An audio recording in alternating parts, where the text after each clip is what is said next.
ನೋಡೋಣ ಮುಂದೆ. ಈಗಂತೂ ನೋಡ್ರಿ, ಏಪ್ರಿಲ್ 9 ತನಕ ನಾವು BJPಯ ಪರವಾಗಿ ಕೆಲಸ ಮಾಡ್ತೀವಿ. ಮುಂದೆ ಏನಾಗ್ತೈತಿ, ಯಾರು ಗುರ್ತು ಏನೋ 2 ವರ್ಷ ಐತಿ.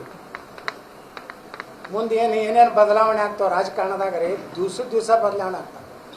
9ನೇ ತಾರೀಕು ತನಕ ನಮ್ಗೆ ಹೇಳ್ಯಾರ, ಯಾರಿಗೂ 9ನೇ ತಾರೀಕು ತನಕ ಯಾರಿಗೂ ಪೂಜೆ ತಂದೆ ಮತ್ತು ಮಗಳಿಗೆ ಬೈಬೇಡ ಅಂದ್ರೆ ನಾವು ಬೈತೀವಿ.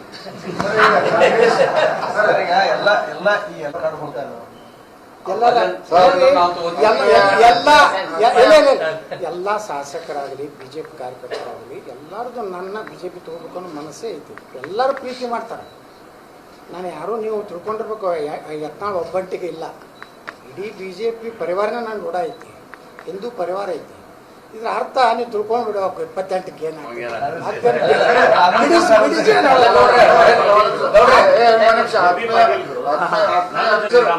ಚುನಾವಣೆ ಬಗ್ಗೆ ಮಾತಾಡ್ರಿ. ಈ ಚುನಾವಣೆ ನೋಡ್ರಿ, MB ಪಾಟೀಲ್ ಈಗ ಆಡಳಿತ ಪಕ್ಷದ ಅಧಿಕಾರ ಮತ್ತು ಹಣದ ಮುಂದೆ ನೀವು ಗೆಲ್ತೀರಾ? ಯಾವ್ದ್ರಿ ನೋಡ್ರಿ, ಜನ ತೀರ್ಪು ನೋಡ್ರಿ. ಜನ ನಾ ಒಂದು ಉದಾಹರಣೆ ಕೇಳಿದ್ದೆ. ಜೈಲಲ್ಲಿದ್ದ, ಅದು ಆ ಮತಕ್ಷೇತ್ರದಾಗ ಎಷ್ಟೋ ಸಾವಿರ ಕೋಟಿ ರೂಪಾಯಿ ಕೆಲಸ ಮಾಡಿದ್ರು.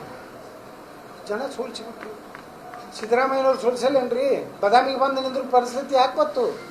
ಅಲ್ಲಿ ಬಿಟ್ಟು ಎಷ್ಟು ಮಂದಿಗೆ ಇಂದಿರಾ ಗಾಂಧಿದು ಏನಾಯ್ತು ಈ ದೇಶನಾಗ? ರಾಯಬರೇಲಿ ಎಂದೂ ಸೋಲ್ತಿದ್ದಿಲ್ಲ. ಒಬ್ಬ JP ಯಾರು ನಾರಾಯಣ, ದಾಡಿ ರಾಜನಾರಾಯಣ, ಒಬ್ಬ ಸುಮ್ಮ ಅಲ್ತು ಪಲ್ತು ಮನುಷ್ಯ ಸೋಲ್ಸಲ್ಲ. ಈಗ ಹಂಗಿಲ್ರಿ, ಜನ ಭಾಳ ಜಾಗೃತಿ ಅದಾರ. ನಾವು ತಿಳ್ಕೊಂಡಿವಿ. ರೊಕ್ಕ ತಗೋತಾರ, ನಿರ್ಣಯ ಮಾಡೋದು ಅವ್ರ ಕೈಗೈತ್ರಿ. ಈ ಬಿಜಾಪುರನಾಗ ನನಗೆ ಎಷ್ಟು ರೊಕ್ಕ ಬಂದಿಲ್ಲ, ನಾನು ಸೋಲ್ಸ್ಬೇಕಂತೇಳಿ ತಗೊಂಡ್ರು, ಚೈನಿ ಹೊಡೆದ್ರು, ನನಗೆ ಓಟ್ ಹಾಕಿದ್ರು, MLA ಆದ. ಅವ್ರು ರೊಕ್ಕ ಕೊಟ್ಟಿದ್ದು ಪಾಪ ಅವು. ಅದು ನೀವು ಸಮೀಕ್ಷೆ ಮಾಡೋ ಮಾಧ್ಯಮದವರು. ಯತ್ನಾಳನಿಂದ ಲಾಭವೋ ಹಾನಿಯೋ ಹೊಡ್ಕೊತ್ಕೊಂಡ್ರಿ. ನೋಡೋಣ ಮುಂದೆ. ಈಗಂತೂ ನೋಡ್ರಿ, ಏಪ್ರಿಲ್ 9 ತನಕ ನಾವು BJPಯ ಪರವಾಗಿ ಕೆಲಸ ಮಾಡ್ತೀವಿ. ಮುಂದೆ ಏನಾಗ್ತೈತಿ, ಯಾರು ಗುರ್ತು ಏನೋ 2 ವರ್ಷ ಐತಿ. ಮುಂದೆ ಏನೇನು ಬದಲಾವಣೆ ಆಗ್ತಾವೆ ರಾಜಕಾರಣದಾಗ ರೀ, ದಿವಸ ಬದಲಾವಣೆ ಆಗ್ತಾವೆ. 9ನೇ ತಾರೀಕು ತನಕ ನಮ್ಗೆ ಹೇಳ್ಯಾರ, ಯಾರಿಗೂ 9ನೇ ತಾರೀಕು ತನಕ ಯಾರಿಗೂ ಪೂಜೆ ತಂದೆ ಮತ್ತು ಮಗಳಿಗೆ ಬೈಬೇಡ ಅಂದ್ರೆ ನಾವು ಬೈತೀವಿ.